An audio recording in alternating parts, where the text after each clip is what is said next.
नमस्कार दोस्तों, मैं आप सबका स्वागत करता हूं समर्थ क्लासेस में। समर्थ क्लासेस के यूट्यूब चैनल पर आप सभी का हार्दिक स्वागत है। तो मित्रों, हमारा मेवाड़ का इतिहास पूरा हो चुका है और इसकी आप सबको बधाई कि आपने मेरी मदद की मेवाड़ के इतिहास को पूरा करवाने में, वरना मुझ में इतना साहस नहीं था अगर आप इतना प्रेम नहीं दिखाते। तो मित्रों, अब मेवाड़ का इतिहास पूरा हो चुका है। तो मेवाड़ की जो अन्य रियासतें कौन कौन सी, डूंगरपुर, बांसवाड़ा, प्रतापगढ़ और शाहपुरा, ये छोटी छोटी रियासतें हैं। इनमें से भी छोटे मोटे प्रश्न निकल के आ सकते हैं। तो मैंने अब जो पढ़ाने का तरीका है ना, क्योंकि हमारे पास समय नहीं है, तो हम डिटेल तो पढ़ रहे हैं लेकिन क्वेश्चन कर रहे हैं। क्वेश्चन का हम फेस कैसे करेंगे, क्वेश्चन का सामना कैसे करेंगे, इसके लिए मैंने नया तरीका निकाला। मैं सिर्फ आपको हर टॉपिक से जुड़े हुए स्टार्टिंग से क्वेश्चन है ना, इस तरह से क्वेश्चन दूंगा और उसी में डिटेल बताकर आपका बेसिक भी क्लियर करूंगा और आपको क्वेश्चन करने का तरीका भी सिखाऊंगा। तो आज हम डूंगरपुर, बांसवाड़ा, प्रतापगढ़, शाहपुरा इसको इसी तरह पढ़ें। तो वीडियो को स्टार्ट करने वाले हैं, ठीक है, माता सरस्वती के आशीर्वाद से। तो मित्रों, शुरू करते हैं हम हमारी वीडियो।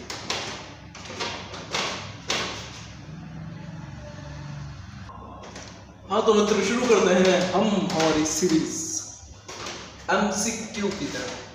अब देखो, मेवाड़ के राजवंश से निकले शूरवीरों ने कौन सी 4 अन्य रियासतें बनाई थी? कौन सी 4 अन्य रियासतें बनाई थी? तो आपको एक चीज याद आनी चाहिए। एक बनाई थी डूंगरपुर, दूसरी बांसवाड़ा,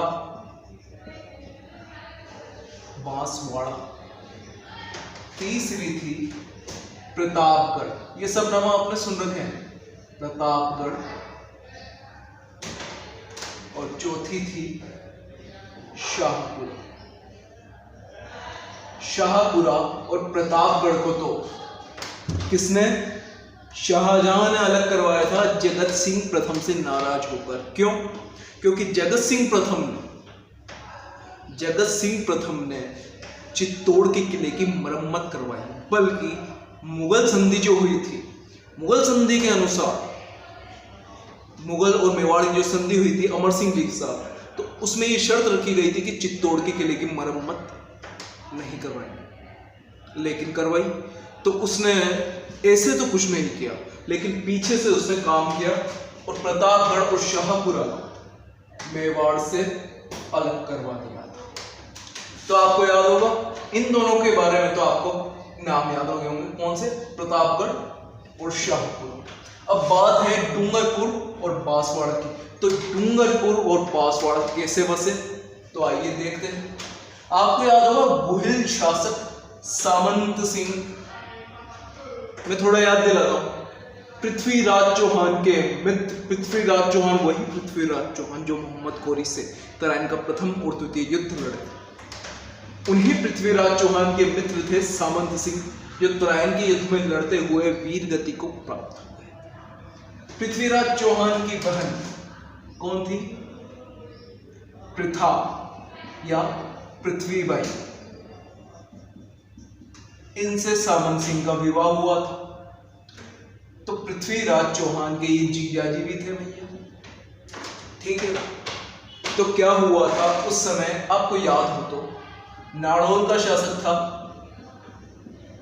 कीर्तिपाल। नाड़ौल के शासक कीर्तिपाल ने 1172 ईस्वी में मेवाड़ पर हमला किया था, ठीक है ना, हमला किया था और सामंत सिंह को मेवाड़ छोड़कर जाना पड़ा। तो मेवाड़ छोड़कर वो कहां गए थे? वागड़। कहानी पूरी याद आ रही होगी आपको, कहां गए थे? वागड़। वागड़ में पहुंचकर इन्होंने वहां के किस शासक को हराया? अब प्रश्न ये है, तो वहां पहुंचकर इन्होंने हराया परमाणु। किनको? परमाणु को हराकर इन्होंने वागड़ में गुहिल वंश की नींव डाली। तो हो गया प्रश्न क्लियर। गुहिल शासक सामंत सिंह ने किसे हराकर वागड़ में गुहिल वंश की नींव डाली? तो देखो अब प्रश्न, पहला सामंत सिंह कौन है, प्रश्न को देखो किस तरह से हमको पढ़ना चाहिए। गुहिल शासक सामंत सिंह, तो बेटा ये सामंत सिंह कौन है? पहले तो सामंत सिंह मेवाड़ का शासक था, पृथ्वीराज चौहान का मित्र था, पृथ्वीराज चौहान की बहन पृथ्वीबाई से इसका विवाह हुआ था। ठीक है, विवाह हुआ था और तराइन के युद्ध में ही इसकी मृत्यु भी हो गई, वीर गति को प्राप्त हो गए। इनके समय में क्या हुआ था, नाडोल का शासक था, अब क्या कहते हैं, ये था कीर्तिपाल चौहान। अब देखो कैसे याद आता, ये भी चौहान, पृथ्वीराज भी चौहान, तो ये कीर्तिपाल पृथ्वीराज चौहान से जलता था। न्यूज़ समझ, पृथ्वीराज चौहान से जलता था, उनके वंश से जलता था, उनके पिताजी से जलता था। तो जलन जलन में इसने सामंत सिंह पर हमला कर दिया मेवाड़ पर, और सामंत सिंह को मेवाड़ से बाहर निकलवा दिया। मेवाड़ से बाहर निकलवा दिया तो मेवाड़ से बाहर निकलकर सामंत सिंह कहाँ गए थे? वागड़। वागड़ कहाँ पड़ता है? अबे ये रहा नक्शा राजस्थान का। तो वागड़ क्षेत्र कौन सा है? ये जो ये क्षेत्र है नीचे का, ये कहलाता है वागड़। यहाँ मेवाड़ से यहाँ वागड़ आ गए थे नीचे, और वहां के परमाणु को हराकर वहां पर गुहिल वंश की नींव डाली। तो ये प्रश्न भी हो गया क्लियर। देखो हम पूछ रहे हैं अलग अलग वंशों की स्थापना कैसे हुई, ये हम देख रहे हैं लाइन से। सबसे पहले शुरुआत होती है वागड़ से। अब गुहिल वंश के किस शासक ने डूंगरपुर नगर बसाया? तो ये इसी में आता है, जो सामंत सिंह था ना, इसी के आगे जो वंशज चले उनमें एक था डूंगर सिंह। कौन? डूंगर सिंह। इन्होंने कब बसाया था? 1172 में। तो डूंगर सिंह ने 1358 ईस्वी में, कितने? 1358 मतलब 60 में 2 कम, 60 में 2 कम। डूंगरपुर किसके नाम पर? डूंगर सिंह के नाम पर, सिंपल सा नाम। वागड़ के किस शासक ने खानवा का युद्ध कब हुआ था? 1527 ईस्वी में। किस किस के मध्य? महाराणा सांगा की पूरी सेना और बाबर की सेना के मध्य। तो खानवा के युद्ध में महाराणा सांगा का साथ दिया था। तो आपको याद होगा महाराणा प्रताप के पिता और महाराणा सांगा के पुत्र का नाम क्या था? उदय सिंह। तो उन्हीं उदय सिंह नाम का एक शासक वागड़ में भी था। उसी उदय सिंह ने खानवा के युद्ध में महाराणा सांगा का साथ दिया था। अब क्यों? एक और याद आ रहा होगा, पाती पर्वन राजपूतों की बहुत पुरानी परंपरा है। पाती पर्वन, इसमें क्या होता है? सारे राजपूत इकट्ठे होकर विदेशियों के खिलाफ, जो विदेशी हमारे देश पर, हमारे संस्कृति पर हमला कर रहे हैं, उनके खिलाफ युद्ध करने के लिए एक किया गया था। पाती पर्वन। ठीक है, तो आ गया आंसर। किसी शासक ने? वागड़ के शासक थे उदय सिंह।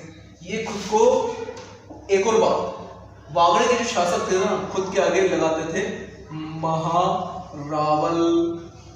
तो क्या कहेंगे? महारावल उदय सिंह। ठीक। पाती पर्वन की परंपरा के कारण सारे राजपूतों को महाराणा सांगा ने इकट्ठा किया था और फिर युद्ध लड़ा था उदय सिंह ने। तो क्या? बाबर के साथ। उदय सिंह इस युद्ध में वीर गति को प्राप्त हो गए थे। वीर गति को प्राप्त हो गए थे। ठीक है, इसका आप स्क्रीनशॉट भी खींच सकते हो, तो स्क्रीनशॉट लो, फिर आगे बढ़ते हैं। हाँ तो मित्रों, अभी तक हमने कितना जान लिया है? हमने जान लिया है कि वागड़ सामंत सिंह मेवाड़ से किसके डर की वजह से, कीर्तिपाल चौहान की वजह से, उसके हमले की वजह से वागड़ आए। वागड़ आकर उन्होंने परमार को हराया और वागड़ पर शासन करने लगा। फिर आगे 1358 ईस्वी की बात है। 1358 ईस्वी 1358 क्या हुआ 1358 ईस्वी में? 1358 ईस्वी में एक शासक था इसी वंश का, डूंगर सिंह। क्या? डूंगर, दूर के डूंगर सुहावने ये सुनी होगी ना, वो डूंगर। तो डूंगर सिंह ने क्या करा, अपने नाम डूंगर से एक पुर बसा दिया जिसको कहा गया डूंगरपुर। तो यहां तक की कहानी हमने जान ली। आगे की एक और बात किया कि खानवा के युद्ध में वागड़ का ऐसा कौन सा शासक था जो वीर गति को प्राप्त हो गया था? तो वो थे महाराणा प्रताप के पिता और जो महाराणा सांगा के पुत्र का नाम था उदय सिंह, उसी नाम के महारावल उदय सिंह। अब आगे चलते हैं। तो वागड़ के किस शासक के पुत्रों ने वागड़ को 2 भागों में बांट लिया? तो वो शासक थे महारावल उदय सिंह। अब उदय सिंह तो वीर गति को प्राप्त हो गए थे, तो उनके 2 पुत्र थे।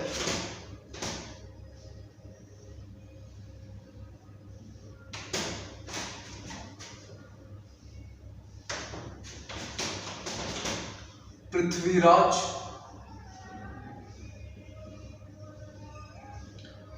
और दूसरा था जगमाल। पृथ्वीराज ने क्या किया?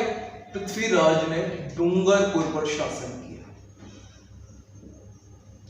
डूंगरपुर पर शासन किया और अब एक और बात, ये डूंगरपुर को बड़ौदा भी कहते हैं, जो वागड़ की राजधानी थी, पहले राजधानी। हमने वो पहले लिखा नहीं। जब सामंत सिंह ने वागड़ में शासन किया तो अपनी राजधानी बनाया था बड़ौदा को, बड़ौदा डूंगरपुर को।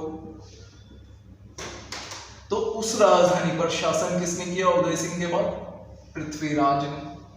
और जो जगमाल था, जगमाल ने एक नया बसाया बांसवाड़ा, उसी पर शासन करना शुरू कर दिया। तो इस तरह वागड़ 2 भागों में बट गया, डूंगरपुर और बांसवाड़ा। अब पता चल गया कहां से नाम आई है, डूंगरपुर और बांसवाड़ा। तो यहां से ये नाम आया डूंगरपुर और बांसवाड़ा। आगे चलकर डूंगरपुर के किस शासक ने अकबर की अधीनता स्वीकार की? तो अकबर ने 1573 में डूंगरपुर पर अधिकार कर लिया, अधिकार कर लिया। तो फिर 1577 में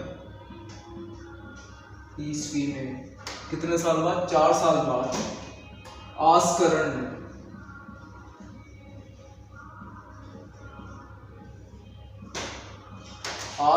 ने अकबर की अधीनता स्वीकार की। तो वह कौन शासक था जिसने अकबर की अधीनता स्वीकार की? डूंगरपुर का।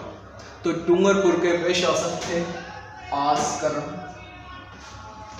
आगे क्वेश्चन आता है कि 77 चल रहा था, 1586 में 1586 अब 1585 में याद है आपको क्या हुआ था? 1585 में चावंड को महाराणा प्रताप ने अपनी राजधानी बनाया था। किसको? लूणा चावंडिया को।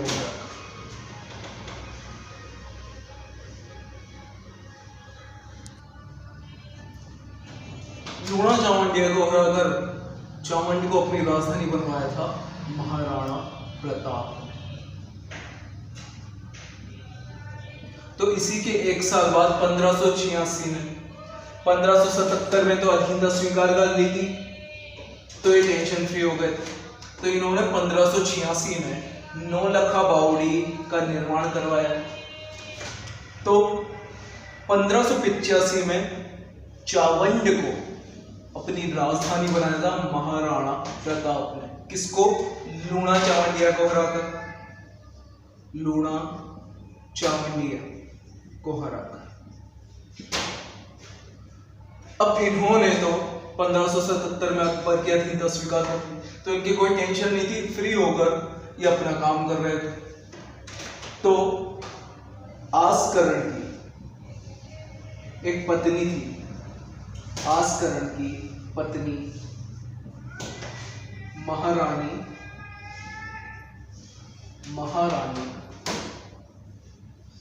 प्रेममल देवी। महारानी प्रेमल देवी ने इस नौलखा बावड़ी का निर्माण करवाया। रानियों के यही था कि बावड़ियों का निर्माण करवाते थे, जितनी भी रानियां थी, या मंदिर का निर्माण करवाते थे। तो प्रेमल देवी ने इस नौलखा बावड़ी का निर्माण करवाया। अगला प्रश्न है ना, ये तो हो गया फिक्स। कब? 1586 में, 85 के एक साल बाद 86 में नौलखा बावड़ी का निर्माण किस रानी ने करवाया था? तो कौन थी रानी? प्रेमल देवी। किसकी रानी थी? आसकरण। वही आसकरण जिन्होंने अकबर की अधीनता स्वीकार कर ली। अगला प्रश्न है, डूंगरपुर के किस शासक ने ईस्ट इंडिया कंपनी की अधीनता स्वीकार की? तो कौन थे वो थे महारावल जसवंत सिंह द्वितीय। महारावल जसवंत सिंह सेकंड वो थे जिन्होंने ईस्ट इंडिया कंपनी की अधीनता स्वीकार की थी। तो ये हो गया डूंगरपुर भी। इसका स्क्रीनशॉट ले लो, फिर आगे बढ़ते हैं। हाँ तो मित्रों, अगला प्रश्न आता है, बांसवाड़ा का प्रथम शासक कौन था? देखो कितनी आसानी से हमने डूंगरपुर पूरा कर लिया। अब देखना, बांसवाड़ा, प्रतापगढ़ और शाहपुरा भी कितनी आसानी से प्रश्नों से हमको डिटेल के साथ याद हो गया, ठीक है ना। तो बांसवाड़ा का प्रथम शासक कौन था? तो आपको याद होगा महारावल उदय सिंह, जो खानवा के युद्ध में वीरगति को प्राप्त हुए थे। उन्हीं का पुत्र था जगमाल। इसी ने बांसवाड़ा पे शासन किया। पृथ्वीराज ने डूंगरपुर पर शासन किया था। अब ये बांसवाड़ा है कहाँ? तो यहाँ एक माही नदी निकलती है। ये माही नदी ये कर्क रेखा को 2 बार काटती है। यहाँ से कर्क रेखा गुजरती है, तो ये कर्क रेखा को 2 बार काटती है, ठीक है। अब तो इसी माही नदी के जो ये दक्षिण का भाग है ना, ये दक्षिण का भाग, यही है बांसवाड़ा। तो पूछा जाए कि बांसवाड़ा कहाँ स्थित है, उसकी भौतिक स्थिति क्या है? तो माही नदी के दक्षिण में जो है ना राजस्थान का ये भाग, यही है बांसवाड़ा। तो इतना क्लियर हो गया। बांसवाड़ा की शुरुआत, बांसवाड़ा रियासत की शुरुआत की थी जगमाल ने। एक जगमाल वो था महाराणा प्रताप का भाई, जो दत्तानी के युद्ध में मारा गया था सिरोही के देवड़ा सुल्तान से लड़ते हुए। और एक जगमाल ये है।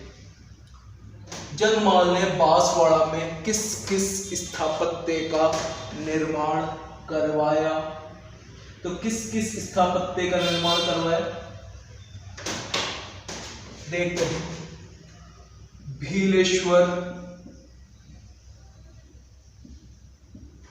महादेव का मंदिर,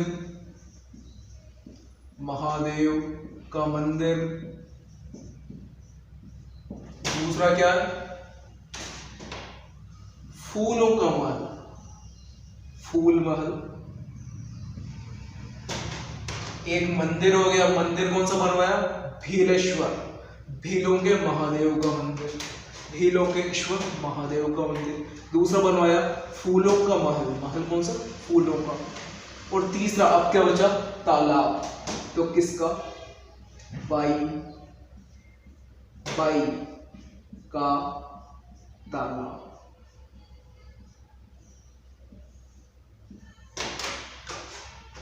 महिलाओं के पीछे पहले बाई लगाते थे नाम के पीछे, तो बाई का तालाब, ये तीन चीजों का निर्माण जगमाल ने अपने शासन में करवाया था। अब अगला प्रश्न आता है कि बांसवाड़ा के किस शासक ने अंग्रेजों से संधि की थी? तो ऐसा कौन सा शासक था जिसने बांसवाड़ा में शासन करते हुए अंग्रेजों के साथ संधि की थी? तो वो शासक था, पहले तो संधि कब की थी? 1818 ईस्वी में। क्या नाम था उसका? उम्मेद सिंह। उम्मेद सिंह। और डूंगरपुर का कौन था? डूंगरपुर का जिसने अंग्रेजों के साथ संधि की थी वो था जसवंत सिंह। जसवंत सिंह सेकंड। अब अगला आ जाता है, अगला प्रश्न। अब ये हो गया पूरा बांसवाड़ा 1818, ये समाप्ति होगी। बांसवाड़ा की शुरुआत जगमा, अपने शासन में इसने मंदिर बनवाया, किसका? भीलों के ईश्वर महादेव का। तो भीलों के ईश्वर महादेव का मंदिर किसने? जगमाल ने। इसने एक महल बनाया जो फूलों का था, तो उसको कहा गया फूल महल, फूल ही फूल थे उसमें। एक तालाब बनवाया जो किसका था? बाई का तालाब। इसी के एक शासक ने, उम्मेद सिंह ने, अंग्रेजों के साथ अधीनस्थ, अंग्रेजों के अधीन रहने की संधि कर ली। कौन सी संधि? अधीनस्थ, अधीनस्थ संधि। प्रतापगढ़ के शासक गोहिल वंश की किस शाखा से संबंधित थे? तो ये डूंगरपुर बांसवाड़ा पूरे हो गए। अब शुरुआत होती है प्रतापगढ़। तो हमने देख लिया कि बांसवाड़ा और डूंगरपुर किसकी वजह से थे? सामंत सिंह की वजह से, गोहिल शासक।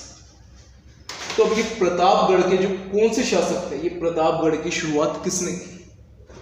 तो प्रतापगढ़ के शासक गोहिल वंश की किस शाखा से संबंधित थे? पहले तो ये, तो वो संबंधित थे सिसोदिया शाखा से, सिसोदिया शाखा से। और कौन से क्षत्रिय थे ये? थे सूर्यवंशी क्षत्रिय, सूर्यवंशी क्षत्रिय थे। प्रतापगढ़ के शासक गोहिल वंश की किस शाखा से संबंधित थे? तो वो थी सिसोदिया शाखा, जिसकी शुरुआत किसने की थी? याद है ना? सिसोदिया शाखा। वैसे मेवाड़ की बात की जाए तो 1326 ईस्वी में राणा हमीर सिंह ने की थी। किसको? जेसा सिंह को हराकर, मालदेव मुछाला के पुत्र जेसा सिंह को हराकर मेवाड़ में शुरुआत की थी। लेकिन ऐसे राणा शाखा की शुरुआत सिसोदिया ठिकाना याद है? शेम सिंह ने रावल शाखा और राहप ने सिसोदा ठिकाने में, सिसोदा गांव में राणा शाखा की शुरुआत की थी। किसके? रण सिंह के पुत्र थे। याद आ गया? तो इसका स्क्रीनशॉट ले लो, फिर आगे चलते हैं। हाँ तो मित्रों, अब प्रश्न बैठता है, अब शुरुआत करते हैं प्रतापगढ़। प्रश्न बैठता है कि प्रतापगढ़ में गोहिल वंश की नींव किसने डाली? तो किसने डाली भाई? कौन था ऐसा शासक जो यहां से गोहिल वंश से निकल कर गया?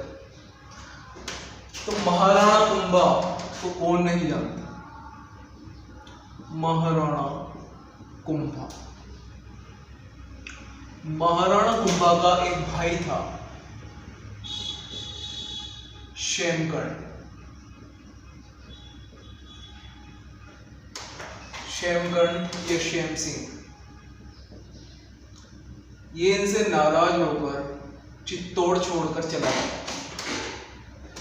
ये चित्तौड़ छोड़कर कहाँ चल गया? सादड़ी। सबने नाम सुन रखा होगा, छोटी सादड़ी, बड़ी सादड़ी, ये प्रतापगढ़ में पड़ती है। और वहां चल गया सादड़ी, और सादड़ी में जाकर इसने गुहिल वंश की नींव डाली। एक नया ही रियासत, एक नया शासन शुरू किया प्रतापगढ़ से।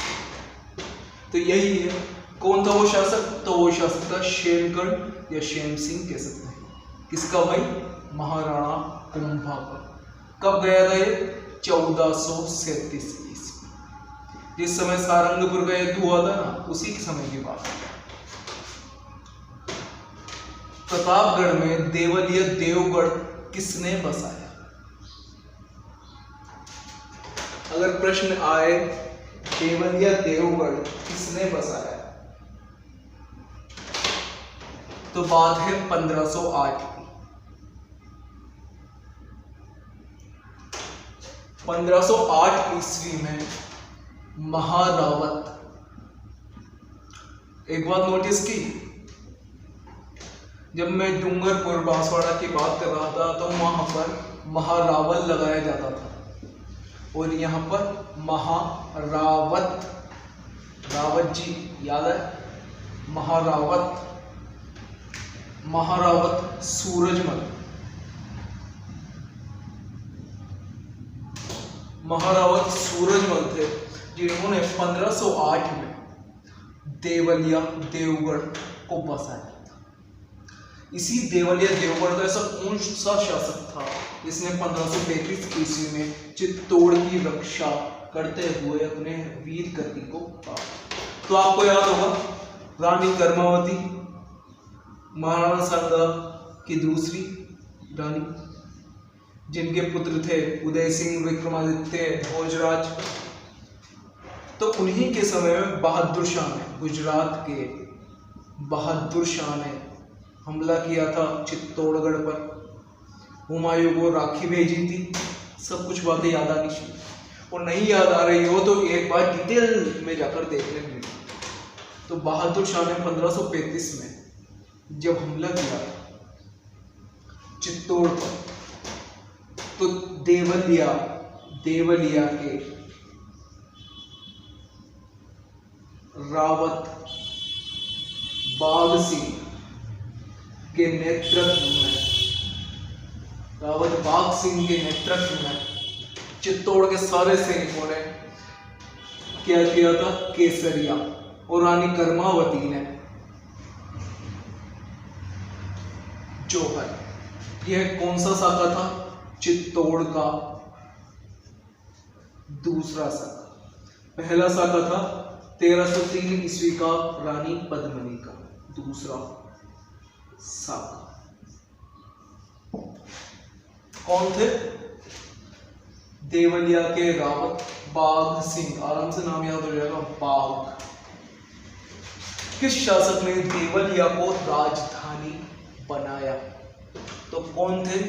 वो थे महारावत विक्रम सिंह, जिनका दूसरा नाम मिलता है बीखा। प्रश्न आ जाए किस शासक ने देवलिया को राजधानी बनाया?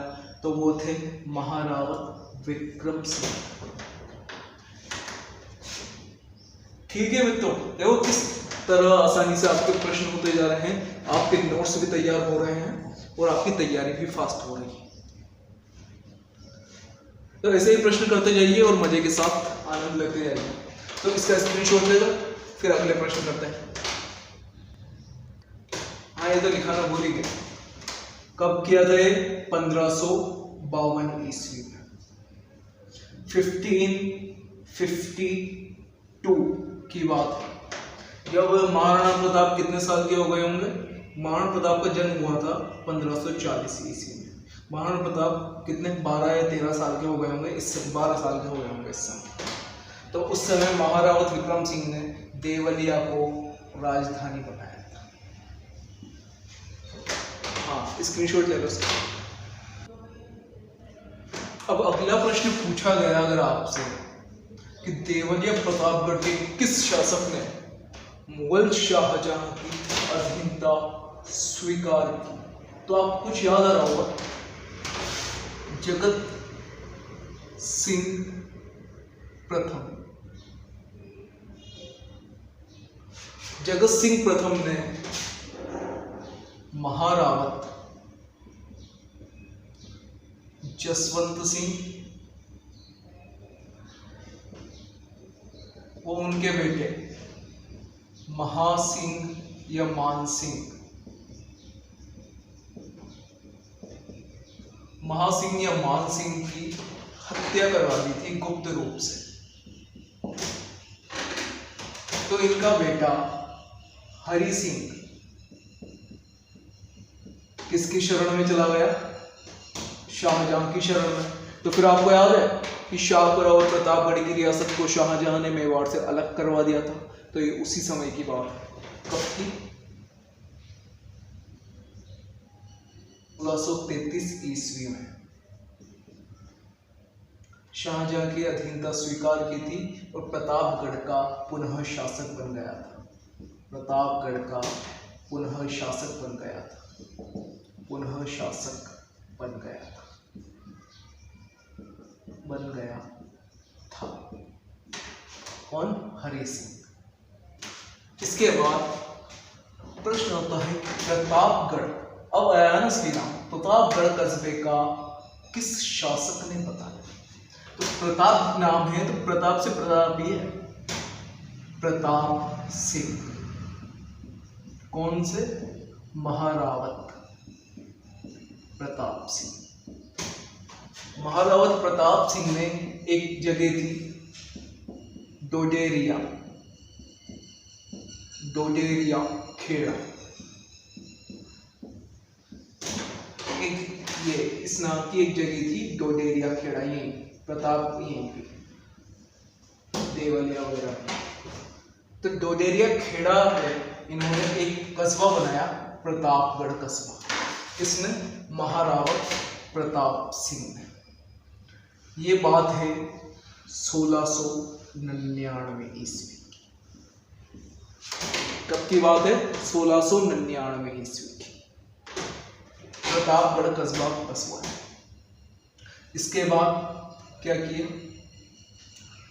एक प्रताप बावड़ी भी बनवाई वहां, प्रताप नाम की प्रताप बावड़ी या तालाब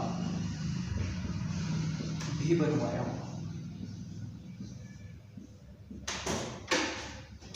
तो ये हो गया प्रतापगढ़ के बारे में। अब नाम आ गया प्रतापगढ़, प्रतापगढ़ नाम बिल्कुल छप चुका है। प्रतापगढ़ कस्बा किस शासक ने बसाया, स्वयं प्रताप सिंह ने, महारावत प्रताप सिंह ने। कब, 1699 ईस्वी। 1699 मतलब 1710 लगने वाला था ना, उसके एक साल पहले इन्होंने ये प्रतापगढ़ कस्बा बसवाया। कहाँ पर, डोडेरिया खेड़ा एक जगह थी, वहां पर एक प्रताप बावड़ी या तालाब का भी निर्माण करवाया।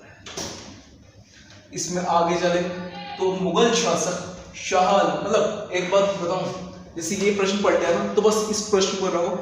अब जब अगले पे गए तो ये पूरा भूल जाओ, कुछ भी याद मत रखो कि कुछ भी याद नहीं रखना है इसमें। अब बस इस पे फोकस करना। मुगल शासक शाह आलम से किस शासक ने सालिम शाही सिक्के ढालने की आज्ञा प्राप्त की। तो सालिम शाही सिक्के ढालने की आज्ञा कौन प्राप्त कर सकता है, जिसका स्वयं का नाम उससे जुड़ा हुआ हो।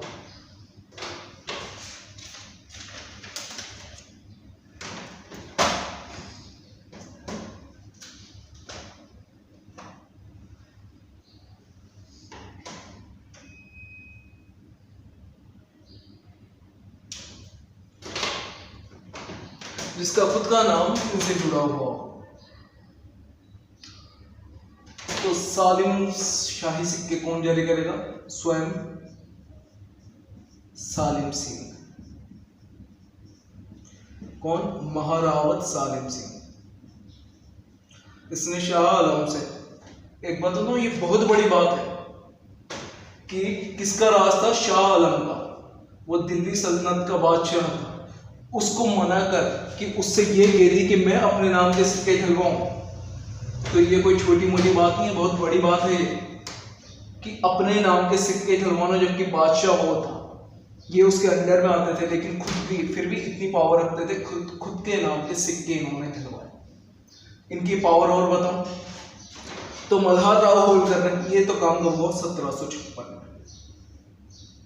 मराठों में मल्हार राव होलकर ने इन पर आक्रमण किया, तो उसके आक्रमण को भी इन्होंने विफल कर दिया, जो इनकी ताकत को बताता है। सालिम सिंह की ताकत को बताती है ये बात, महारावत सालिम सिंह की ताकत। 1761 ईस्वी के लगभग करा था।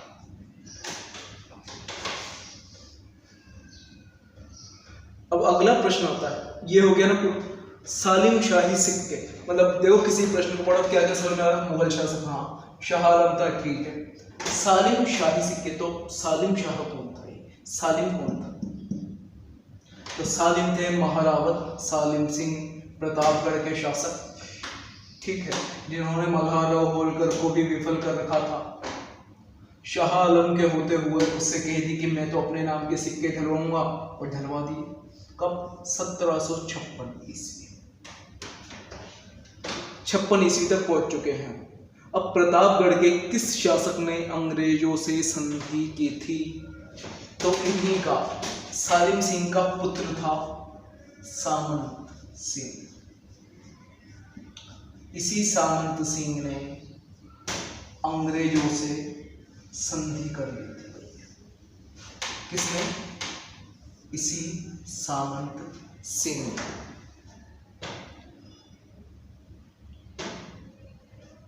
अब इसका स्क्रीनशॉट ले लो, फिर अब कुछ प्रश्न और बचे हैं जिसमें हमारा टॉपिक पूरा हो जाएगा।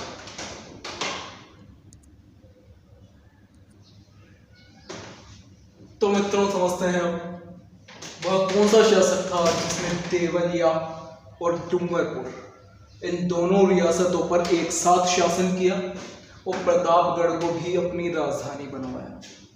तो भैया क्या पिक्चर थी ये समझते हैं। क्या हुआ? डूंगरपुर के महारावल में, अभी हमने क्या पढ़ा था लास्ट में? सामंत सिंह, महारावत सामंत सिंह। महारावत सामंत सिंह का पुत्र था दलपत सिंह। दलपत सिंह को डूंगरपुर के महारावल ने गोद ले लिया। किसने? महारावल ने गोद ले लिया। तो अब क्या है? देवलिया में बैठे बैठे ही, देवलिया में बैठे बैठे ही यह देवलिया और डूंगरपुर, इन दोनों का शासन एक साथ देखने लग गया। देवलिया और डूंगरपुर का शासन एक साथ कौन देखने लग गया? दलपत सिंह। सामंत सिंह कौन था? जिसने अंग्रेजों के साथ अधीनता की संधि की। तो ये भी अंग्रेजों के अधीन ही था, एक तरीके से अंग्रेजों ने ही बिठाया था, जो मान लीजिए। तो दलपत सिंह 1857 की जब क्रांति हुई तो इसने उसमें किसका साथ दिया? इसने साथ दिया अंग्रेजों का, अंग्रेजों का, ठीक है। ये पहला पॉइंट, ये दूसरा पॉइंट। अब तीसरी बात आती है प्रतापगढ़ को। तो 1867 ईस्वी में प्रतापगढ़ को अपनी राजधानी भी बनवा लिया। किसने? उसी दलपत सिंह ने, जिसने डूंगरपुर और देवलिया पर एक साथ शासन किया। तो प्रतापगढ़ का निर्माण किसने? प्रताप सिंह ने। लेकिन राजधानी किसने बनाया? तो राजधानी बनाया दलपत सिंह। क्लियर? कह लीजिए देवलिया और डूंगरपुर पर एक साथ शासन किया दलपत सिंह ने। ऐसा कौन सा शासक था जिसने 1857 की क्रांति में 1857 की क्रांति में मतलब प्रतापगढ़ का ऐसा कौन सा शासक था जिसने 1857 की क्रांति में अंग्रेजों का साथ दिया? दलपत सिंह। प्रतापगढ़ को अपनी राजधानी बनाया दलपत सिंह। प्रतापगढ़ दुर्ग में उदय विलास महल का निर्माण करना व कन्यावत व सती प्रतापगढ़ दुर्ग में उदय विलास महल का निर्माण करना व कन्यावत व सती प्रथा पर पाबंदी लगाना, यह कार्य किस शासक ने की? यह कार्य किस शासक ने की? तो फिर से एक बार आ जाओ,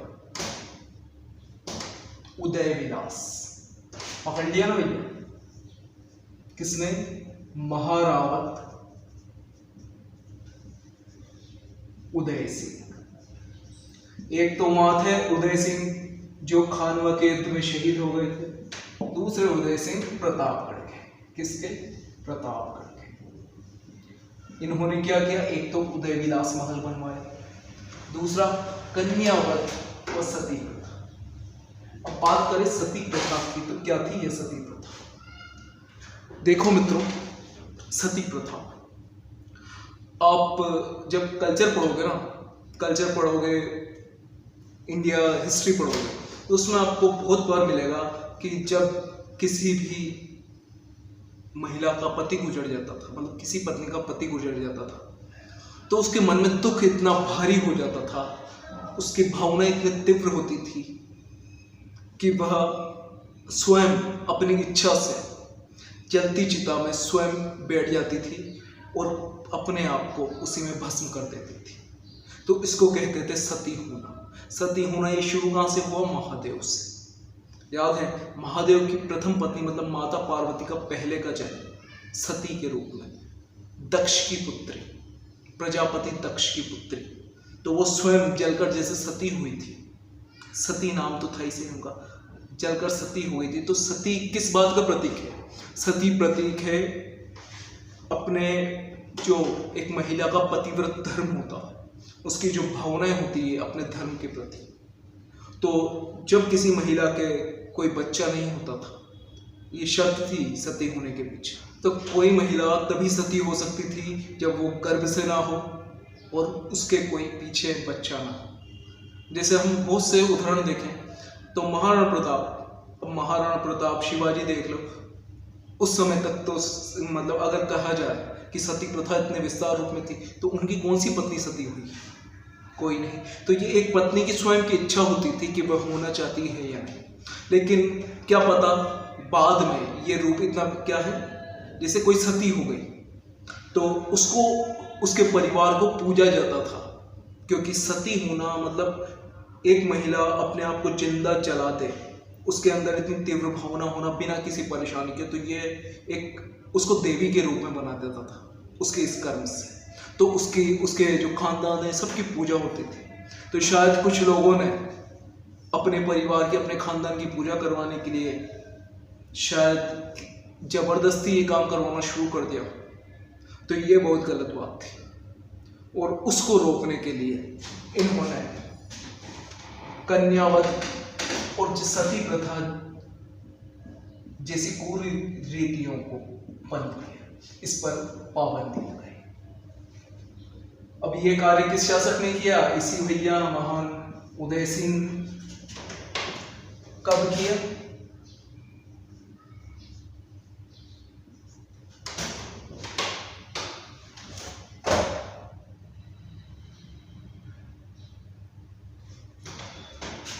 महारावत उदय सिंह ने किया। ठीक है, अब बात आती है शाहपुरा की। शाहपुरा की स्थापना गोहिल वंश के किस शासक ने की? तो आपको याद है वो प्रतापगढ़ वाली घटना, तो वहीं 1631 ईस्वी में अमर सिंह प्रथम थे ना, अमर सिंह प्रथम का पौत्र, या कह सकते हैं इसको महाराणा प्रताप का पड़पोता सुजान सिंह, सुजान सिंह को शाहपुरा रियासत का प्रथम शासक बनाया गया।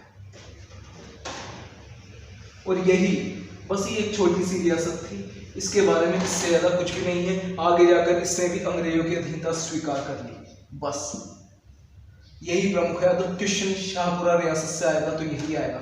कब की थी, मतलब एक तो सुजान सिंह, दूसरा कब, 1631 ईस्वी। उधर कौन था, हरि सिंह। तो आपका हर एक प्रश्न क्लियर हो चुका है। वह कौन सा शासक था जिसने देवालय डूंगरपुर पे एक साथ शासन किया, दलपत सिंह भैया। दलपत सिंह को गोद लिया गया था महारावल ने, तो उसने दोनों जगह एक साथ शासन किया देवलिया में रहकर। 1857 की क्रांति में अंग्रेजों का साथ दिया। 1867 ईस्वी में प्रतापगढ़ को अपनी राजधानी बना लिया। प्रतापगढ़ दुर्ग में उदय विलास महल का निर्माण करवाया महारावत उदय सिंह। कन्यावध व सती प्रथा पर रोक भी लगाई महारावत उदय सिंह। तो यहाँ ये खत्म हो जाता है। फिर इसके बाद 25 मार्च 1948 ईस्वी को प्रतापगढ़ किसमें विलीन हो जाता है, राजस्थान संघ में विलीन हो जाता है। तो मित्रों इसका स्क्रीनशॉट ले लिया। तो मित्रों पूरी हो चुकी है आपकी मेवाड़ रियासत है पूरी तरह से कंप्लीट। अब हम इसी तरह आगे बढ़ेंगे, इसी तरह हम MCQ पे चलेंगे, क्योंकि हमको 1 महीना रह गया है लगभग। अब जो समझ लीजिए 1 महीना 10 दिन ज़्यादा से ज़्यादा खींच के, तो हमको अब MCQ करना है। MCQ द्वारा ही अपनी तैयारी को बेहतर करना। राठौड़ वंश जितने भी वंश बचे हैं अब सबके MCQ चलेंगे। मेवाड़ का MCQ आने वाला है अब अगली वीडियो में। तब तक के लिए धन्यवाद। जय हिंद, जय भारत। और अगर वीडियो अच्छी लगी हो तो मित्रों शेयर करो, सब्सक्राइब करो। और पहली बात, जो बच्चे वाकई में जैसे बड़े बड़े कोचिंग क्लासें हैं, बड़े बड़े चैनल हैं, उन पर बच्चा पढ़ तो लेता है, उस पर फैकल्टी बहुत बढ़िया है, बहुत बढ़िया है। लेकिन मैंने बस एक बात देखी है, उनमें एक चीज़ होती है कि वो सिर्फ पढ़ाना चाहते हैं, आपको आपके सामने नॉलेज का भंडार रख देना चाहते हैं, लेकिन उस भंडार को आपके अंदर कैसे उतारा जाए, मैं ये प्रयास कर रहा हूँ। तो जो भी बच्चे ऐसे हैं जो बड़े बड़े चैनल सब पे पढ़ते हैं, यूट्यूब पे सब जगह पढ़ रहे हैं, लेकिन उनके समझ में नहीं आता, तो मैं चाहता हूँ कि ऐसे बच्चों तक आप मुझे पहुँचाने का प्रयास करें, ताकि जो मैं कोशिश कर रहा हूँ वो सफल हो सके। इसलिए तब तक के लिए धन्यवाद। जय हिंद, जय भारत।